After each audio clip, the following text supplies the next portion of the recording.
Croyez-vous que, lorsqu'ils disent « moi »,« je », les humains savent vraiment de qui ils parlent? Lorsqu'ils disent « je suis », malade ou bien portant, malheureux ou heureux, je veux de l'argent, une voiture, une femme, j'ai tel désir, tel goût, telle opinion, ils croient qu'il s'agit réellement d'eux-mêmes, et c'est justement là qu'ils se trompent.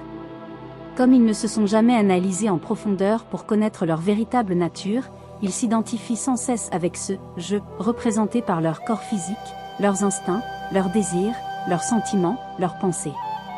Mais maintenant, s'ils cherchent à se retrouver par l'étude et la méditation, ils parviendront à découvrir, par-delà toutes les apparences, que ce moi qu'ils cherchent se confond avec Dieu lui-même.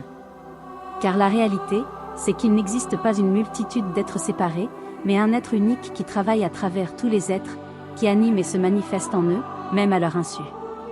Tant qu'ils ne sont pas arrivés à sentir cette réalité, les humains sont dans l'illusion, et cette illusion les éloigne de la source divine, où ils ont tous leur origine, elle les fait vivre en dehors de cette unité en une multitude de petits « moi » séparés qui ne cessent de s'affronter. Vous trouvez cette idée difficile à comprendre? Je vous donnerai une image. Si les cellules de notre corps avaient une conscience individuelle développée, suivant l'organe auquel elles appartiennent, le cerveau, le cœur, le foie, l'estomac, etc., elles se sentiraient étrangères les unes aux autres, car leurs fonctions ne sont pas les mêmes.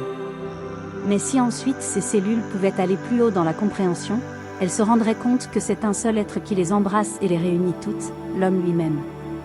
Il en est de même pour les créatures humaines qui représentent chacune une cellule du grand corps cosmique. Oui, le Créateur est le seul être réellement existant, et tous les humains ne sont que les cellules éparses de son corps. Et comme ces cellules sont restées à un niveau de conscience très inférieur, elles s'opposent, se heurtent. Ces affrontements ne sont que le résultat de leur ignorance. Désormais il faut que les humains comprennent qu'ils appartiennent au grand corps de Dieu, dont ils représentent chacun une cellule. Donc, lorsqu'ils font du mal à leur prochain en pensant qu'il leur est étranger, extérieur, et qu'ils ne souffriront pas en le malmenant, ils se trompent, car il existe un lien entre toutes les créatures vivantes.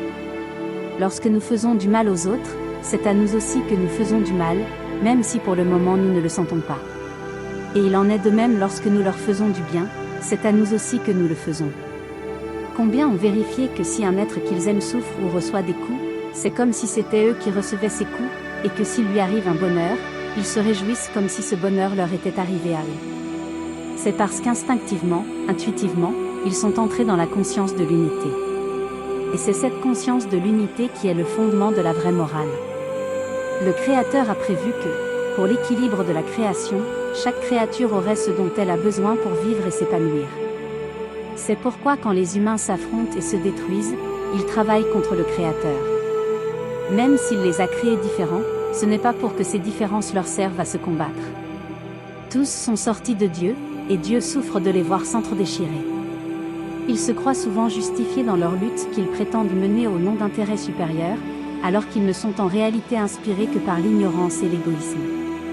La défense de ces intérêts-là, du moment qu'elle va contre l'intérêt de la création en son entier, les entraînera à la ruine.